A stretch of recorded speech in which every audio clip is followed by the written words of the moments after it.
Well, hello, good people. Mark Holmes here, and as always, I appreciate each and every one of you guys. I'm here at the Red Brick House, and let me first of all say thank you all for joining us, being here, being part of the Red Brick House. And one thing that I absolutely positively love about the Red Brick House is the kitchen. This is the first time that I could go through and literally have a blank slate to build a kitchen, and this kitchen is exactly what I've always wanted. I've got a great big workspace here with the center island and the stove here. Got my sink, got my trash can right over there, and I've got more counter space to work with.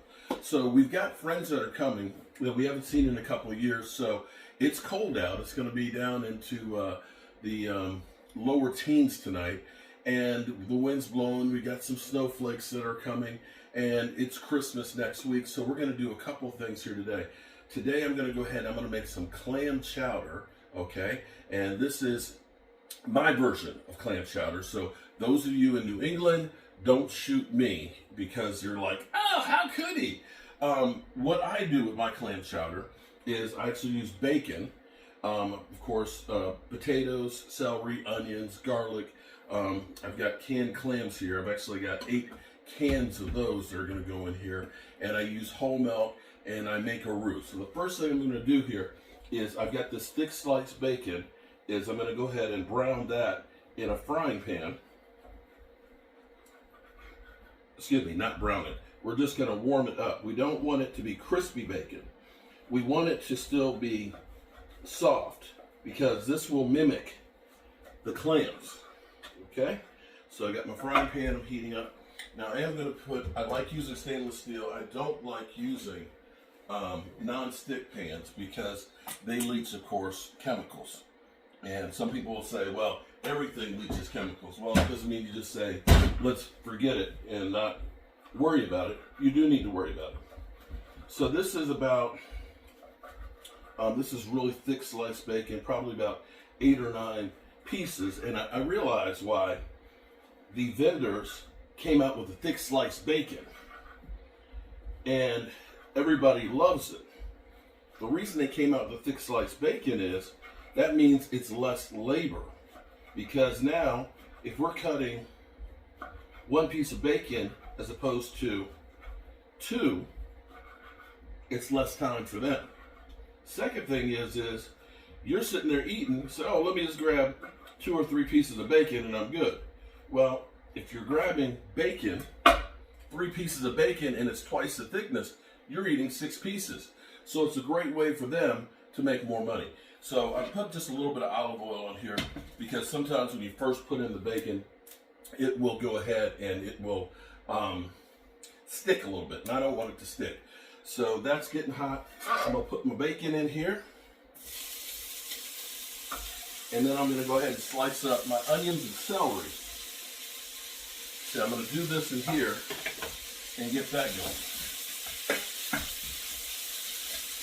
Now, in the meantime, I'm going to take me a stick of butter and turn this on warm so it starts to melt. Because I'm actually going to make a roux, not a dark roux like you would for gumbo, but a nice soft roux, light roux, that'll help to thicken it up. Now I've got me 2 onions, I've got about 6 stalks of celery, I've got 4 potatoes. Now what I'll do, how you can speed up this process a little bit is, I take the potatoes and I'll put them in like a glass measuring cup, cubed up real small, and I will microwave them until they're soft, which will help to reduce the time and the chances of scorching it as far as being ready to eat. You see I've got onions, nice little cubes. And after we finish cooking the bacon, we'll take that off to the side. And again, the bacon, we want to still be nice and soft because it'll be like the clam. You see that? And then we're going to cook the onions in here. And I'm going to turn this down just on real low. I've got plenty of time here for that. But I got my onions ready to go to get sauteed. And then the potatoes will cube up, and we'll cook those with a little bit of butter on those.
Now this soup is going to be very, very rich.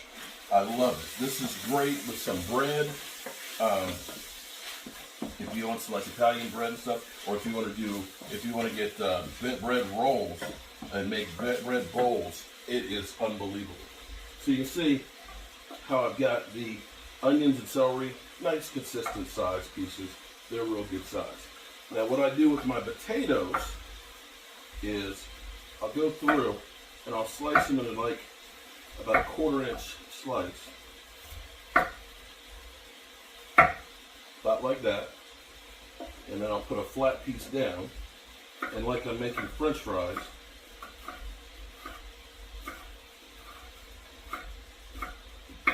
so that way I have consistent sizes. Then I can just go boom crossways. I got nice little cubes.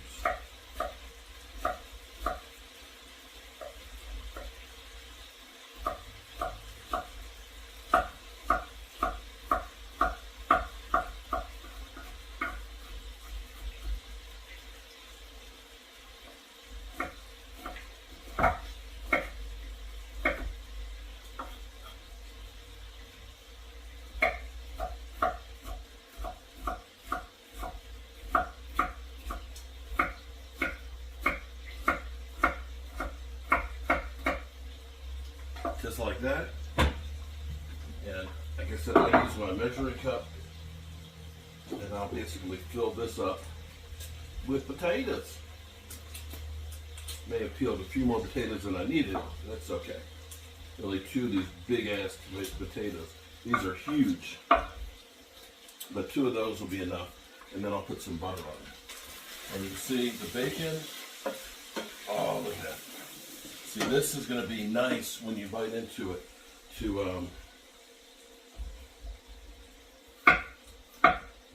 That it'll fool your taste buds, and you'll think it's clam. Unfortunately, it used to be we could get like really big cans of this clam, a quart of it, but they don't. You can't find them anymore, except in commercial restaurants.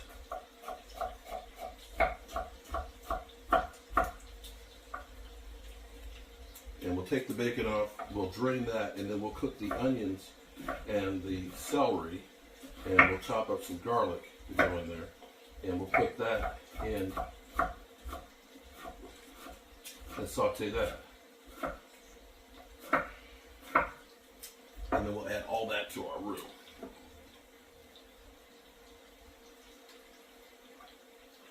So you see we got about 4 cups of potatoes right here.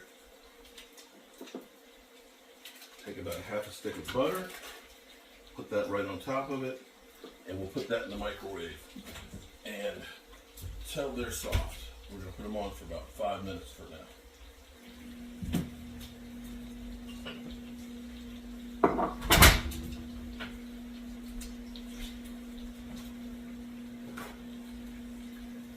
Now what I really can't wait to do is to do the standing rib roast. Okay, so we're going to take this off. Take off the bacon. We're going to leave the bacon grease in here because we're going to use that to saute the onions and stuff to get that flavor out of this. Oh yeah. See, if you look at the bottom of the pan, you see where the bacon is burnt on there a little bit? That's okay because that's going to come off because we're going to actually put a little bit of liquid in there to lift those off of there. We're going to go ahead and saute the onions and the celery, and our butter is beginning to melt. We'll turn that up a little bit more, and we'll get some flour for our roux.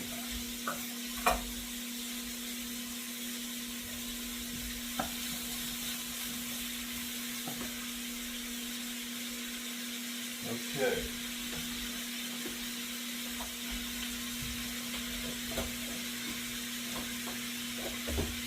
Pull out shells, a must in my kitchen, because there's nothing worse than reaching back behind everything trying to find stuff. All right, so we got our butter that is melting in here really nicely.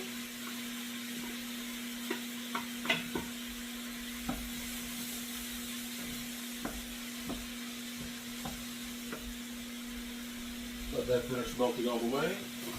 We'll get a couple of cloves of garlic.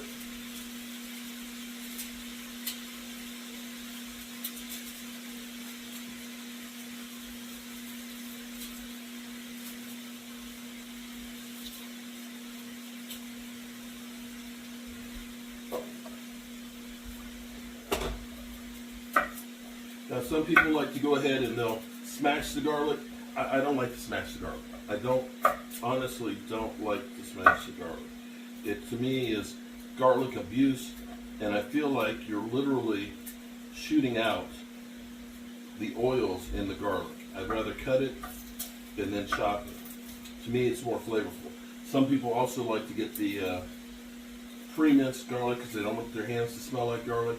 It doesn't have as much flavor on it, and they put preservatives on it to make it more palatable.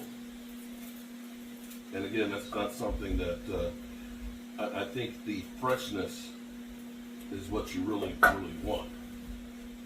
Okay, and our butter is almost all the way melted.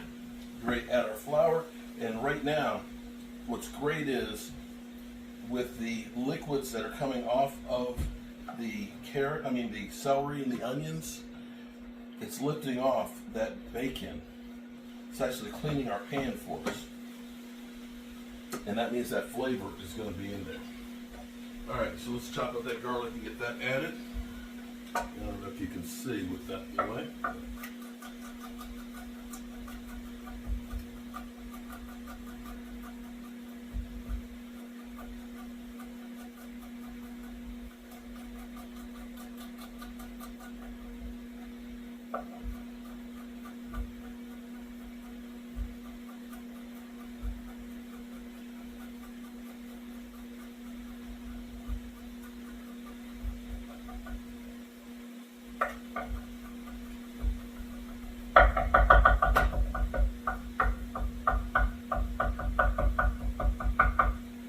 There we go. Look at that. Add that in there. Our butter is melted, and we'll get a spoon and we'll put a couple of spoonfuls of flour in here, and we'll get that to boil, and that will be our roux that will make this nice and thick. So you can see we're going to stir it up with that butter.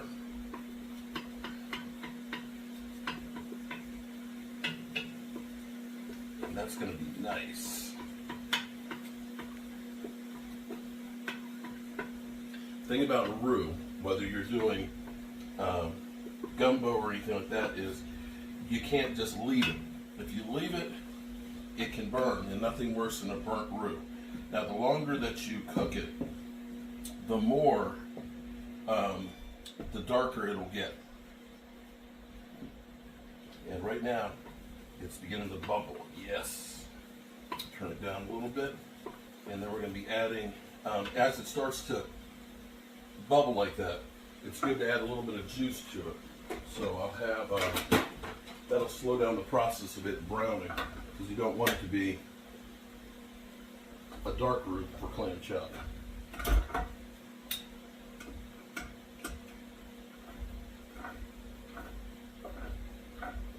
And then we're going to take the celery and onions, and we're going to add that to this.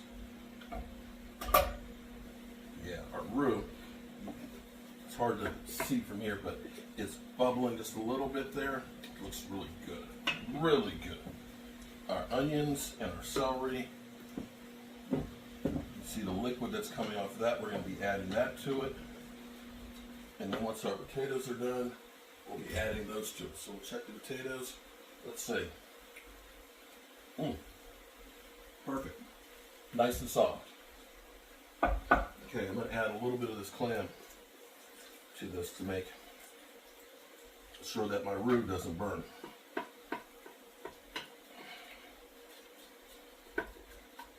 And see what's happening. See how it's becoming, looks like mashed potatoes? That is the base that will make it nice and thick.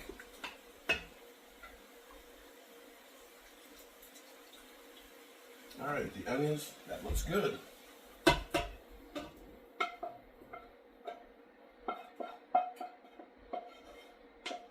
here's the great thing, is all that flavor from the bacon, look at that. Look at that. See, if you went straight from the bacon, you would have had, to clean it, you would have had to really scrub, but in that case you don't. Okay, we got that going. Go ahead and put in our bacon. Bacon! Start getting some of this clam chowder juice in there too. I'm going to put that in there. The thing that drives me crazy is I hate that they don't, these cans, let's show you. You're not getting much in the way of clams. Now if you really want a great presentation, you can get a couple of whole clams and steam them and add them to this too with the shell in it, and that's kind of a nice effect. But when you, show you here, pour the clam juice in there, there's not a whole lot of clams that are left. Look at that. Not a lot of clams in there at all. So that's another reason why to put all the bacon in there. Okay. And the other great thing is, well, the clam chowder, the juice is really, really important. We've got our potatoes. We'll put the potatoes in there.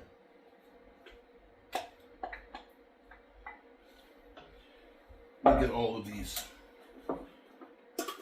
clams added to it, and we're going to put in heavy whipping cream, which will make it nice and thick and continue with that whole rich feel to it.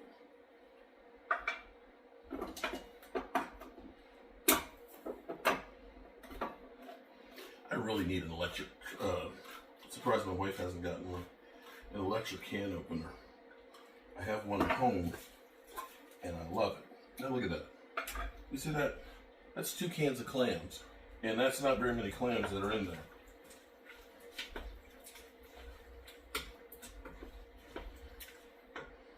So we're halfway there with the clams.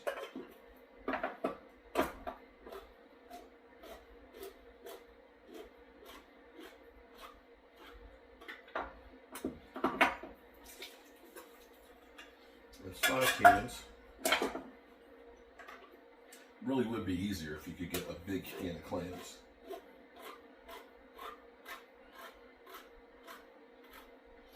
Now, one other key, you got to make sure when you're doing any milk-based soups is not to scorch it. It's a slight simmer. If you cook it too hard, it will scorch and it'll taste terrible. So this is one of those ones that, by cooking the potatoes ahead of time and the celery and stuff, this is just going to simmer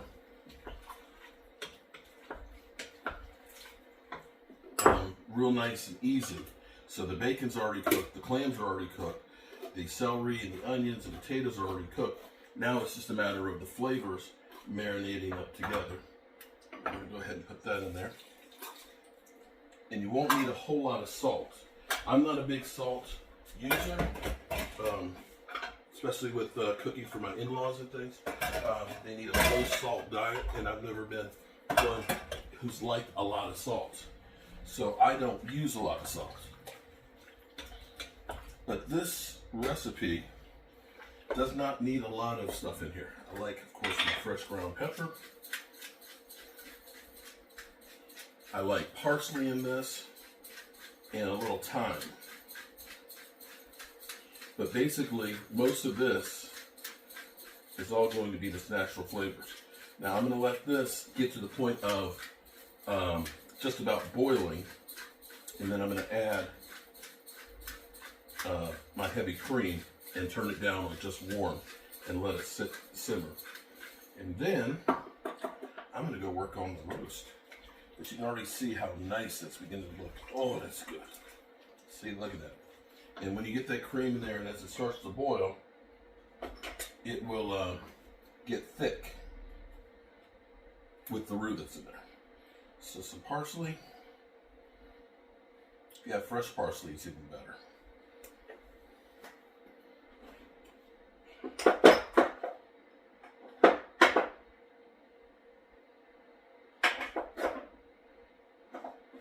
Where's my thyme? These up. There we go. Forgot I was out of it. And I actually have some outside that I could go get, but I'm running kind of behind here, so we'll use some of the fresh. Aromatically, that just smells so good. Now, if you like a little bit of kick to it, you can add like a jalapeno pepper minced up and things with it, or a little bit of cayenne pepper to go with it. And we're going to double check our seasoning here.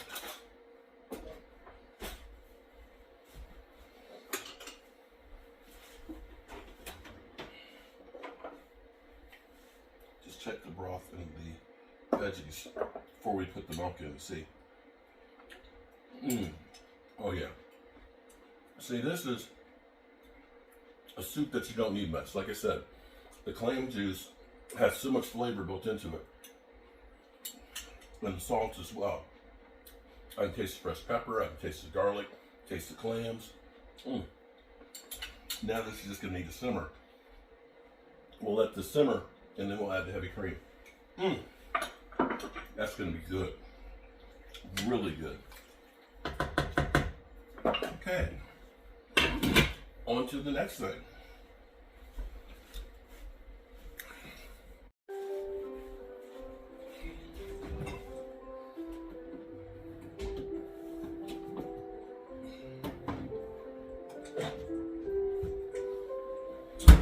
Okay, so we've let this simmer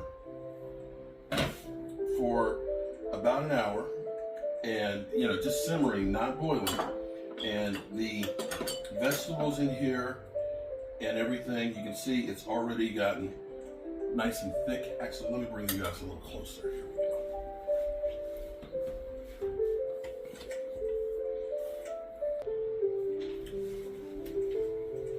go. Okay, so you can see it's right at the boiling point, and it is nice and thick.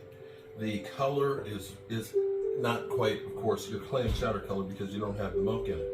But you can see where the flour roux has got nice and thick. So now we'll end up just putting in this is don't put the top in.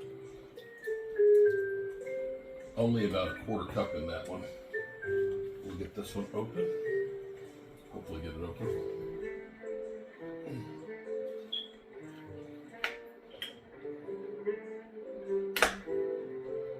Add some more milk to it, the heavy cream, and this is going to make it nice and rich. And we'll just let that simmer. And this will be a delicious clam chowder. You will love this. Just remember, let it simmer and it'll thicken up, but don't let it boil with that cream in it. But you can see, I'm gonna put a little bit more parsley in there. There's some parsley.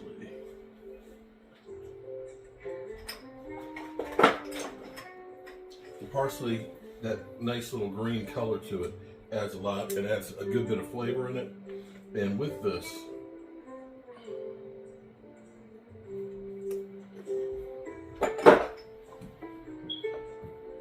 it's nice and thick.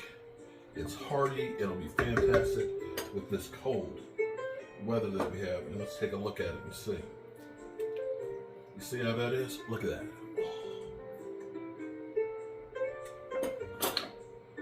And we will taste it. See, do we need a little more pepper in it or a little bit more rosemary or thyme?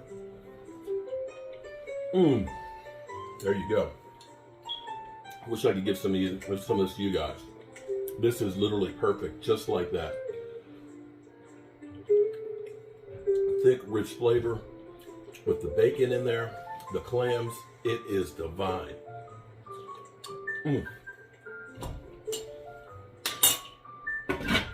Perfect for a cold day. Now, I've got to go ahead and get my skewers done, and we're going to get ready to do our roast.